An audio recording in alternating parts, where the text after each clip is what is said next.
अराजियात पर गैर मजाज कब्जों के इल्जामात पर तेलंगाना काबीना से बरतरफ वजीर ई राजेंद्र ने असम्बली की अपनी रुकनीत से इस्तीफा पेश कर दिया।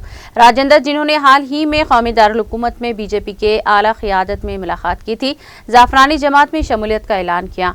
असम्बली में हुजराबाद हल्के की नुमाइंदगी करने वाले ई राजेंद्र ने आज हैदराबाद में रियासती असम्बली के सामने वाक़े गन पार्क यादगार शहदान पर ख़िराज अक़ीदत पेश किया, जिसके फौरी बाद वो असम्बली में स्पीकर के दफ्तर पहुंचे और वो अपना मकतूब स्पीकर फॉर्मेट में सेक्रेटरी असम्बली को पेश कर दिया। बताया जाता है कि वो आज शाम दिल्ली रवाना होने वाले हैं, जहां वो 14 जून को बीजेपी के कौमी सदर JP नड्डा से मुलाकात करते हुए रस्मी तौर पर जाफरानी जमात में शामिल हो जाएंगे। ई राजेंद्र समेत ई रविंदर रेड्डी, T उमा और दीगर भी बीजेपी में शामिल होने वाले हैं। RTC मुलाजमीन की यूनियन के लीडर अशोदा रेड्डी की भी जल्द ही जाफरानी खंडवा पहनने की इत्तलात हैं।